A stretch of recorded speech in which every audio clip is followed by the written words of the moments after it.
Listo. A ver, listo. Listo, se está grabando la clase y bueno, sus demás compañeros que ingresen después, no va a haber problema, pero no va a ser igual. No es igual, ¿ya? Entonces, chicos, ¿cómo quien dice? Vamos a empezar. Espérense, vamos a ver. ¿Mm? Listo. Hans, ¿puedes ver mi pantalla? Hans. Hans. Sí, profesor. Sí, Listo, profesor. perfecto. Muy bien, gracias. Listo, muchachos. Muy buenos días, señores padres de familia. Bueno, continuamos justamente con las clases. Vamos a continuar.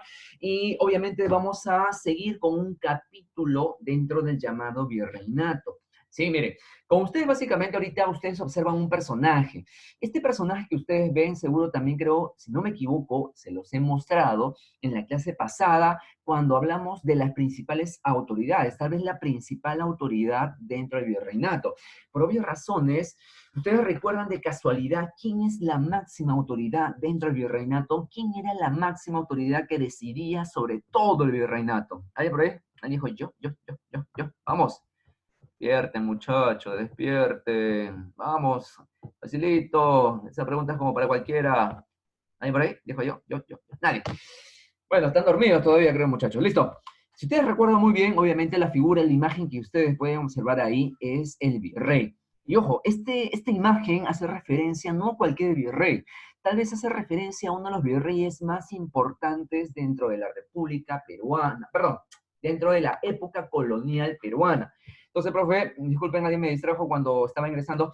Entonces, profe, hay que tener en cuenta que cuando hablamos del virreinato, estamos hablando justamente también de la época colonial. Ojo, es lo mismo. ¿Por qué, profe? Porque a partir de ahora, el Perú, o lo que antiguamente había sido el Imperio Incaico, en estos momentos pasa a ser colonia de España, obviamente, ¿sí? Y ojo que no solamente España está acá en América del Sur y en parte de América del Norte. Ojo, también, por favor, ¿sí? Entonces, tengamos en cuenta que justamente vamos a ver de que hay otro país más que está obviamente teniendo una gran colonia aquí en América del Sur. ¿Qué otro país aparte de España tiene una colonia en América del Sur?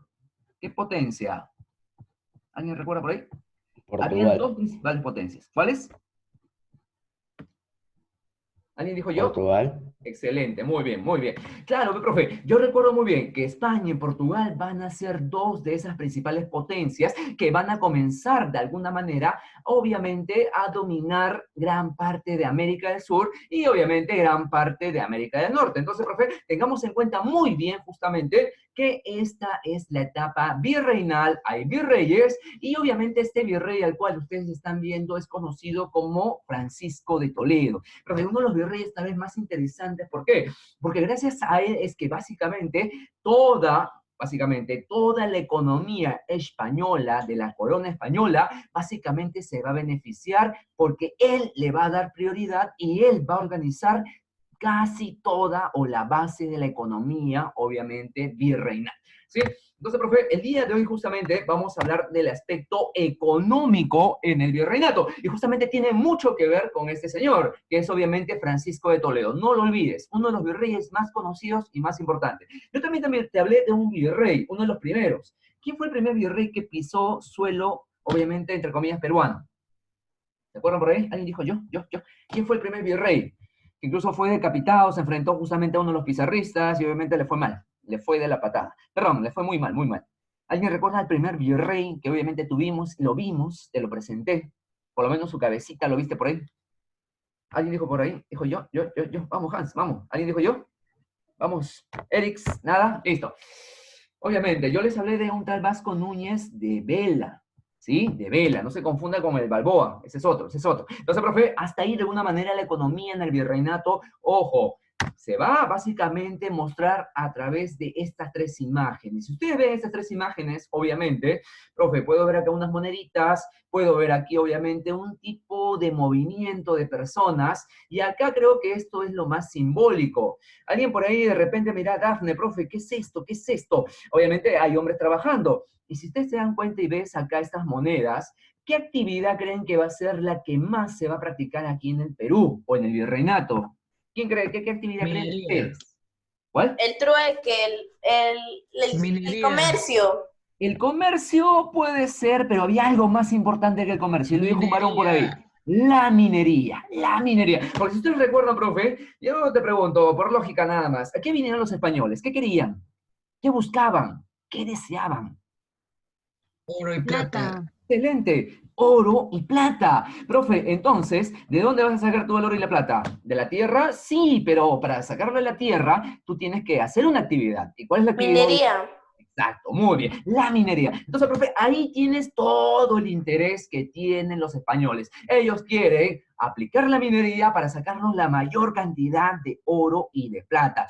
Sacarnos el juguito, como quien dice, y obviamente de esa manera enriquecer a quienes, obviamente a la corona española. Entonces, profe, por ahí te das cuenta que casi toda la economía del virreinato se va a centrar en la minería, y quien va a organizar casi toda la minería, ya han preguntado alguna vez en examen de admisión, es el señor o el virrey Francisco de Toledo. Entonces, ahí tienes ideas claves, muy bien, ¿sí? Entonces, profe, ojo, ¿la minería se practica en la actualidad? ¿Tú qué crees? ¿Se practica en la actualidad o no? ¿Hay minería actualmente o no?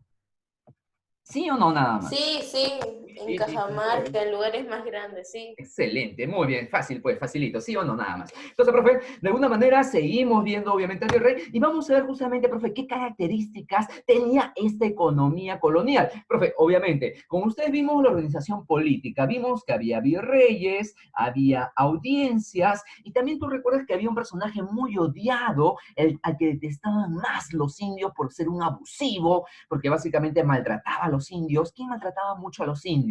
¿Quién les pegaba, mejor dicho? Chicotazo. Corregidores. Excelente, muy bien. Los corregidores. Corregidores. Excelente, muy bien, Eric. Los corregidores son los más odiados. Los corregidores son los que explotan a los indios, y los corregidores son los que básicamente hacen que los indios trabajen y trabajen y trabajen en las minas horas y horas y horas y horas. Pero, profe, hay que tener en cuenta que hay características generales. Profe, y esto lo vamos a ver obviamente muy rapidito. Mire, en primer lugar, una de las características más importantes de la economía colonial es el mercantilismo. Profe, ¿y qué significa mercantilismo? Incluso lo vimos hace poco nada más en HU. Mercantilismo viene de la palabra mercader. Entonces, profe, el mercader, ¿a qué se dedicaba? ¿Ustedes recuerdan? Por su mismo nombre lo dice. ¿A qué creen que se dedica? El mercader. ¿A vender? A vender. Por lo tanto, ¿el mercader qué es? ¿Qué es el mercader en sí? En términos más sencillos. Un Un comerciante. Excelente, muy bien, Eric. Comerciante. Un comerciante, profe. Entonces el mercantilismo está muy relacionado a los comerciantes. Es que claro, profe, ahorita estamos, para que tengas una idea, en pleno siglo XVI.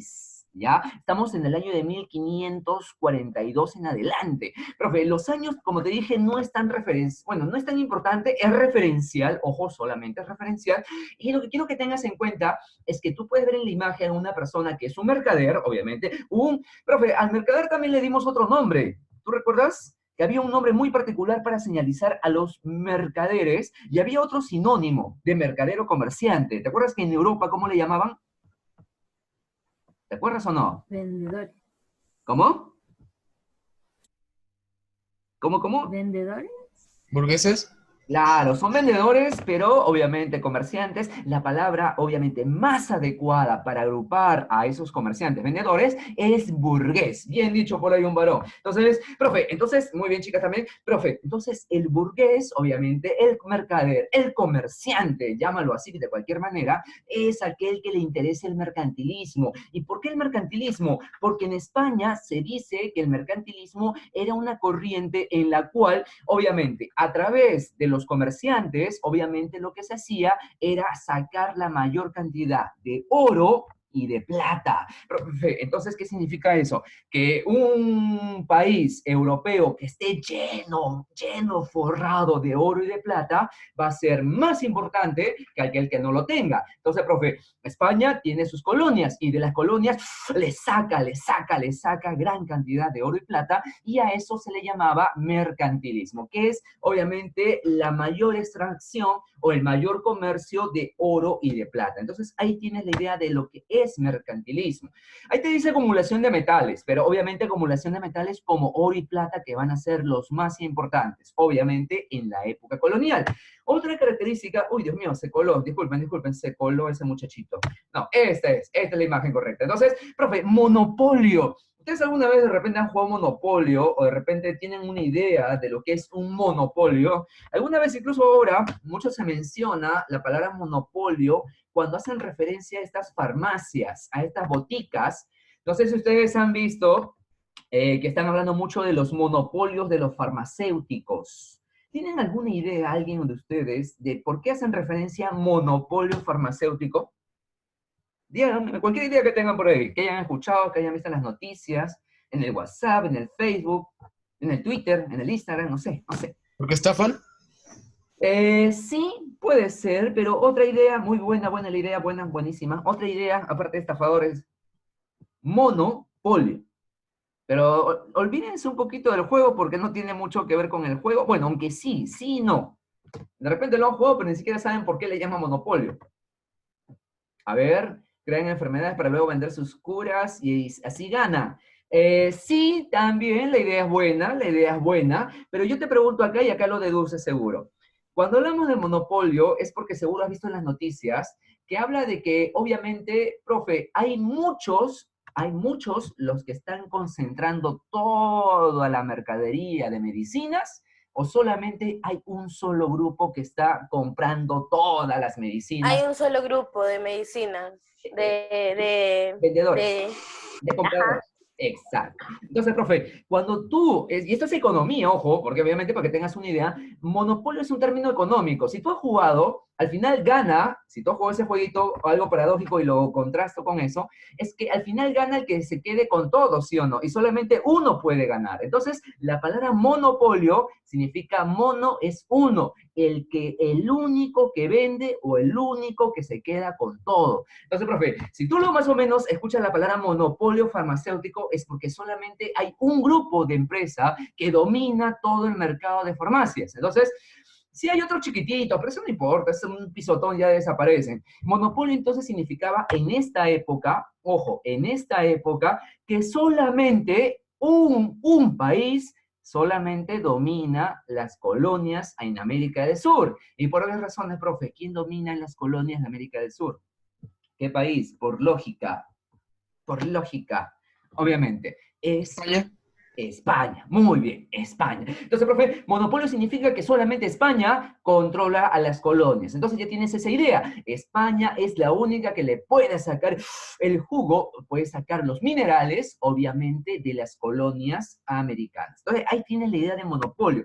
Para que tengas una idea, obviamente, España es la única que puede comercializar con las colonias. ¿Entiendes? Entonces, creo que los términos son sencillos, muy fáciles de entender. Entonces, vámonos a la siguiente característica. Al ser monopolio, ustedes habrán escuchado también seguro el término exclusivo, o sea, solamente es exclusivo para gente, obviamente, que tiene recursos o tiene dinero. Entonces, profe, ¿qué significa eso? Si tú ves en el mapa, obviamente acá está España, Europa, y obviamente céntrate en esta línea roja. Profe, obviamente, de España salía de un puerto que es exclusivo. Ojo, exclusivo. Era uno de los únicos puertos que a los cuales podía llegar oro y plata. Y obviamente también salían productos, pero date cuenta, esta línea roja viene, llega por aquí, Portobelo, Cartagena, Panamá, y llega el Callao Lema.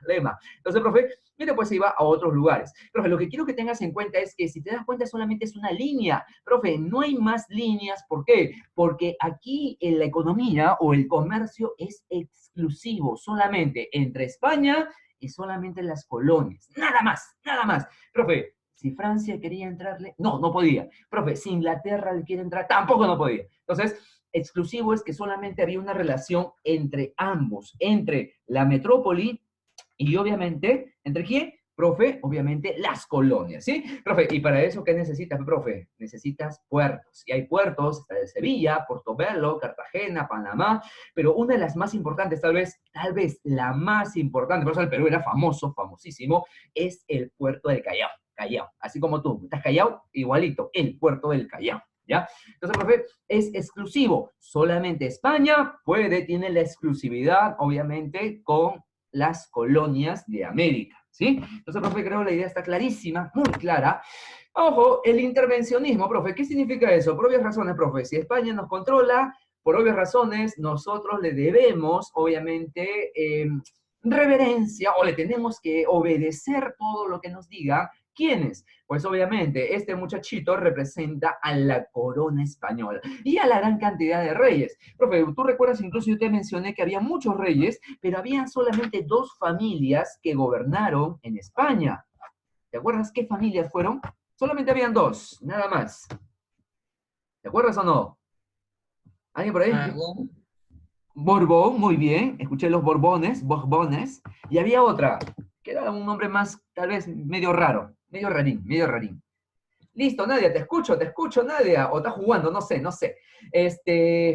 Unos son los Borbones, que venían de Francia, o tenían procedencia, ascendencia francesa, y hay otro que son los Habsburgo, que tienen descendencia austriaca. Entonces, profe, ¿qué es lo que pasa? Listo, Nadia, dime, ¿quieres preguntar algo? Creo, hija, no sé, hace rato veo tu mano levantada. Pero bueno, entonces, los Borbones, obviamente, profe, obviamente van a intervenir, obviamente, en las colonias, y al igual que los Habsburgo. Entonces, profe, el intervencionismo es que la corona española decide sobre qué o no puede hacer, o puede o no puede producir, justamente, ¿quiénes? Obviamente, se puede hacer aquí en América. Bueno, América, ya bueno, se le llama América, ¿sí? Entonces, para que tengas una idea. Entonces, profe, ese es el intervencionismo. Y vamos con una de las últimas características, el proteccionismo. Por obvias razones, profe, España tiene muchos celos y obviamente es como un enamorado, pues. Profe, si un enamorado no quiere que nadie vea a su pareja,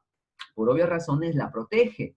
Entonces, no es que sea obviamente algo machista, ya igual, si una chica tiene su enamorado, obviamente no quiere que ninguna otra chica se meta con él, por obvias razones. No creo que le gusten compartir, ¿cierto? Entonces, ¿o a quién le gusta compartir? A nadie. Entonces, algo así, España no quiere compartir a su enamorada, que es obviamente, o su enamorada, o su gran enamorada, que es la colonia americana. Entonces, por obvias razones, la va a proteger. Entonces, este proteccionismo es una forma de cómo cuidar. Significa que, obviamente, cuidadito, tú no te vas con nadie. O prohibido, prohibido, no me sales ni a la esquina. Algo así, ¿han escuchado esa frase?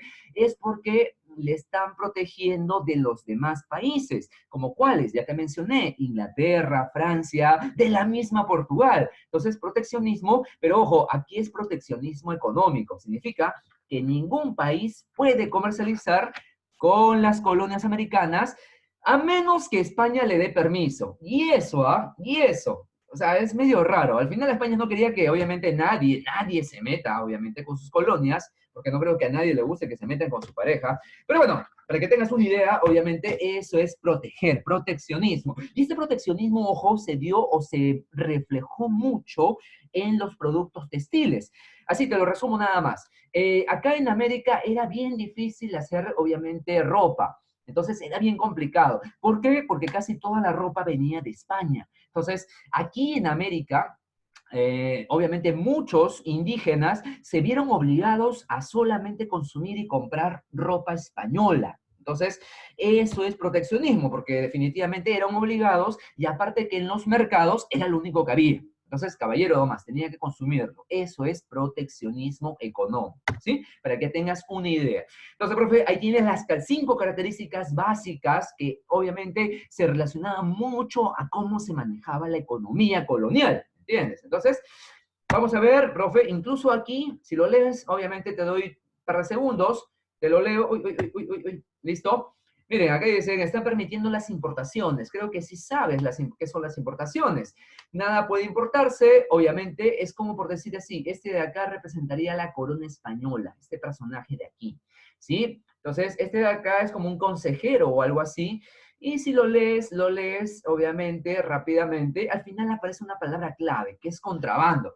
Claro, profe, es como por decir, si tú, obviamente, a ti te prohíben algo, a ti, y no te dan una buena razón, obviamente tú no vas a hacer caso. Entonces, Al final terminas como quien dice coqueteando, perdón, terminas obviamente, se termina originando un término que se llama contrabando, porque, profe, si no les dejaban ingresar productos ingleses o franceses o portugueses a la buena, tú sabes muy bien qué es el contrabando. El contrabando son productos ilegales que ingresan sin que nadie se dé cuenta. Supuestamente, supuestamente. Entonces, profe, como quien dice, profe, allá, Inglaterra dice, España, ¿no quieres que me meta con ella?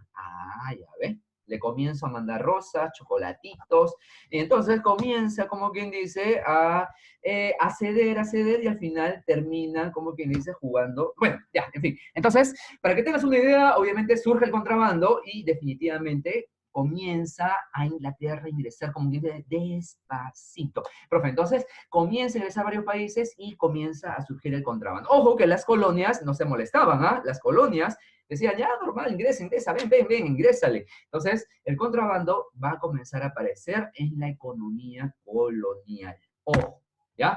Vamos a ver a qué tipo de actividades económicas. Esa parte es mucho más fácil, mucho más práctica, lo más complicado. Pero la agricultura, ojo, desde las épocas, obviamente, en las épocas prehispánicas, desde la época incaica, esta es la principal base de la economía dentro del Perú. Pero ojo, esta agricultura, cuidado, cuando llegan los españoles, a los españoles no les interesaba la papa, el maíz, o en fin, los productos, no les interesaba mucho. O sea, no era lo más importante.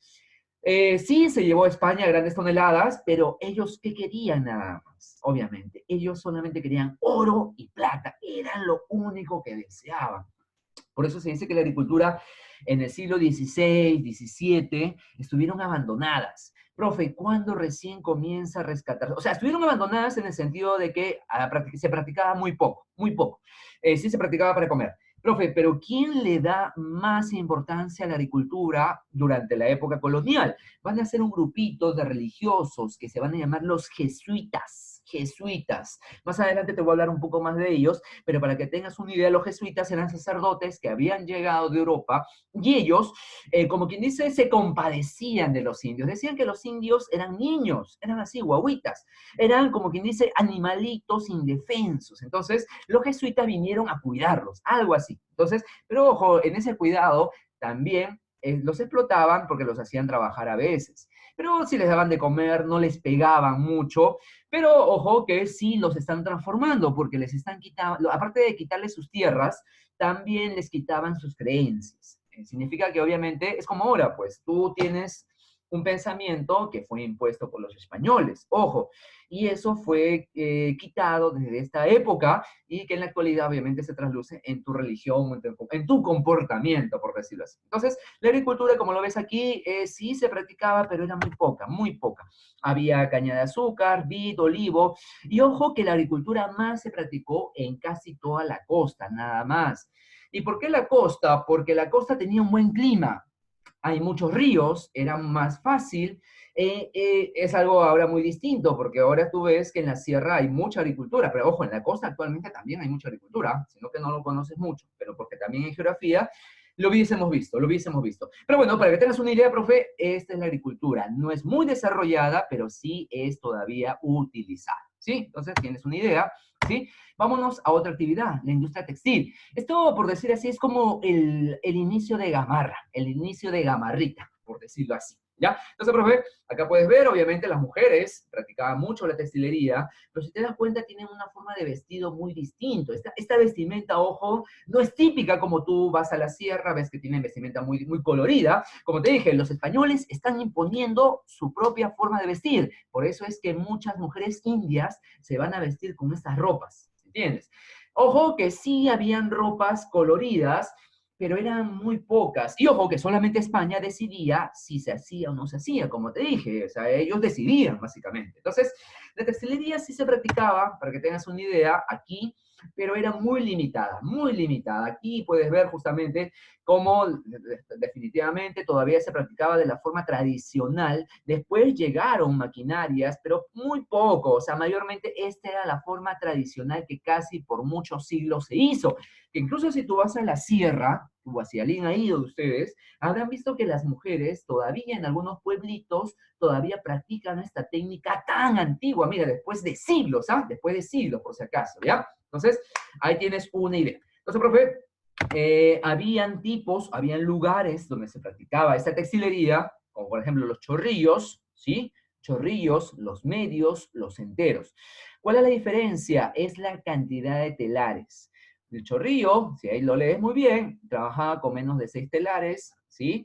En los medios, de 6 y 12 para arriba, y los enteros de 12. O sea, los chorrillos, como quien dice, profe, se producía poquito. Es como el ambulante, es el ambulante, poquito. En cambio, en los medios y los enteros es como es la tienda. O sea, es el lugar donde se produce más.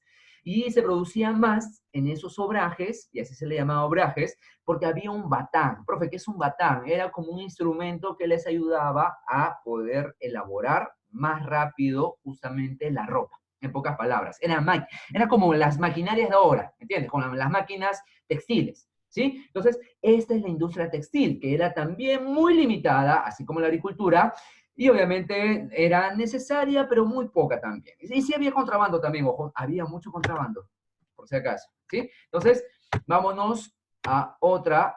Miren, hay otra actividad más, pero esa la vamos a dejar para la siguiente clase, porque ese es un tema mucho más grande, mucho más aparte. Profe, ¿habían formas de trabajo? Sí, muy bien. Como tú bien me dijiste, profe, definitivamente los indios tenían que trabajar, obviamente, en las minas. Entonces, profe, yo recuerdo muy bien que usted nos habló justamente que de alguna manera habían formas de trabajo en la época incaica. Tú recuerdas que había la famosa mita, ¿cierto? Pero habían otras dos formas de trabajo durante el incanato, durante el imperio incaico. ¿Alguien recuerda por ahí qué otras formas de trabajo existieron? Aparte de la mita, ¿alguien dijo yo? ¿Alguien dijo yo? Minca. La minca. Muy bien, la minca, obviamente se Ay, acuerdan por el centro comercial del Callao. Y otro, había otro, que empezaba con A. Ay, ni. Aini, muy bien. Profe, yo recuerdo muy bien que había tres formas de trabajo. Aini, minca y mita. Profe, la mita es justamente el trabajo que se hacía a favor del Estado. Y justamente los españoles van a usar esta forma de trabajo que va a ser la mita minera. Y curiosamente ya no es como en la época incaica. Aquí es diferente, porque ahora el trabajo se realiza solamente en las minas, mayormente. Por eso le llaman mita minera. Y ojo que era obligatorio. Acá no es que, no, yo no trabajo, nada fuera de acá, todos trabajan. Tal vez los únicos que se salvaban era la nobleza incaica y algunas noblezas de algunas culturas que habían apoyado a los españoles durante la invasión. O sea, ellos sí se podían salvar entre comillas, por ahí, por ahí. Pero la gran mayoría de indios, desafortunadamente, tenía que realizar la mita minera, desgraciadamente. Desgraciadamente. Era una forma de explotación laboral, algo así. Entonces, ahí tienes obviamente la mita minera, y esto de acá es la mita obrajera. Obrajera viene de obrajes. Y profe, el obraje, como te dije, si te das cuenta por la imagen fácilmente, es que obviamente es el trabajo de los textiles. O sea, eran obligados a trabajar en las minas, eran obligados a trabajar textiles, y definitivamente este muchachón que no tiene cara de buena gente, este es quien le metía su latigazo, obviamente si es que no lo hacían bien.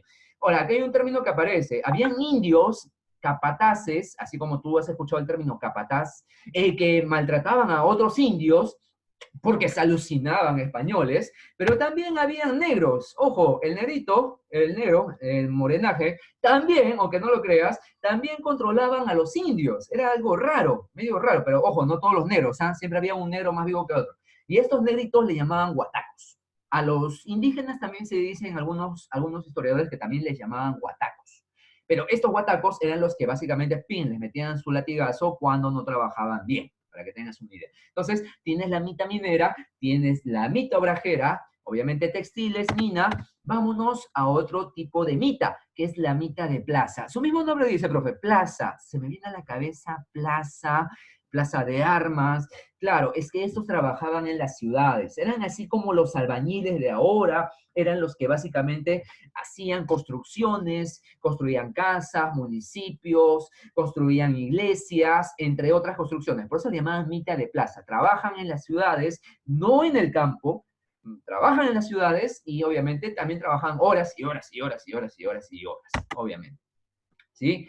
Vámonos a otra mita. Este es del campo, mita agrícola rural, que tiene que ver mucho con, sí, el trabajo en el campo. O sea, estos de acá eran los que trabajaban exclusivamente la tierra para poder comer, porque obviamente los españoles no iban a comer oro y plata, pues tenían que comer obviamente lo que producía el indio de todas maneras, o lo que se traía de España. Pero ojo que la mita agrícola era el trabajo obligatorio en las tierras, en los campos. Y ojo que también trabajaban de forma muy esforzada, horas y horas y horas, y obviamente muchos morían. En este tipo de 4 mitas, cientos, miles y miles de indios van a morir. Sí, muy triste, muy triste. Pero los españoles, obviamente, nos están organizando. Qué bien, qué bonito, qué bonito. Nos están sacando la mugre, pero sí, nos están organizando, para que tengas una idea, ¿sí? Entonces, profe, vámonos ahora sí a una de las actividades tal vez más importantes justamente de la época colonial, que va a ser la minería, ¿sí? La minería. Profe, sí, rapidito más, no te preocupes, estamos a tiempo. La minería obviamente es un trabajo que obviamente lo tienen que realizar los indios, los negros no lo hacían, porque el negro se dice que no aguanta altura, en su gran mayoría, ¿sí? Entonces, profe, lo realizaban los indios. Ojo, la minería va a ser la actividad más importante dentro de la época colonial. Ellos quieren oro, plata, oro, plata, oro, plata, nada más. ¿Qué va a ser lo más importante? ¿Sí? Entonces, va a ser la actividad más importante. Acá puedes ver un centro minero en la cual están trabajando horas y horas, día, tarde, noche, madrugada. Estos muchachos no descansan, pero por obvias razones, muchos van a morir incluso en las mismas minas. Uno de los centros mineros más grandes y más importantes, tal vez el más importante de América del Sur, va a ser el centro minero de Potosí. Profe, ¿y dónde queda Potosí? Potosí quedaba en el actual Bolivia. Y, profe, ¿qué le sacaban aquí a Potosí? A Potosí le sacaban justamente plata. Era un yacimiento minero de plata y el más grande, uno de los más importantes del mundo y obviamente de Sudamérica, por si acaso. ¿Qué pasó? ¿Qué pasó? Por acá una preguntita, una consulta. ¿Qué pasó? Ah, se vacila por ahí, se vacila, sí, ríete nomás. Pero ese se llamaba, pues, Potosí. Entonces, profe, ojo, no era el único, era el más importante, y definitivamente ahí sacaban toneladas y toneladas de plata, ¿sí? Para que tengas una buena idea. Entonces, fue una de las primeras también en descubrir, y obviamente, ojo, este es el centro minero, y si te das cuenta que hay una gran ciudad, porque se dice y se cuenta que muchas ciudades se van a establecer cerca de los centros mineros. Ojo, ¿sí? Entonces, muchas ciudades están cerca de los centros mineros, profe, ¿por qué? Porque obviamente tenían que ir a trabajar rápido. Entonces, los básicamente reunían. Cajamarca, Arequipa. Había en Cajamarca. Cajamarca, en Cajamarca ahorita Yanacocha es una de las más importantes. Muy bien. En esa época, ojo, habían otros lugares, pero sí, había muchos centros. Y ahorita lo vas a ver, no te preocupes. Había uno en Cayoma, había uno en La Icacota, en Parinacochas, habían muchos lugares, centros mineros, pero de todos, para que resalte, era Potosí. Acuérdate de Potosí, ¿entiendes? ¿Ya? Entonces, en la minería de Potosí se extrae plata. Y acá es lo que te dije, mire, básicamente esto de acá, por si acaso, te lo explico si te parece dentro de un minutito, porque ya va a terminar, nos va a votar, ¿sí? Nos va a votar. Entonces, ¿te parece? Entramos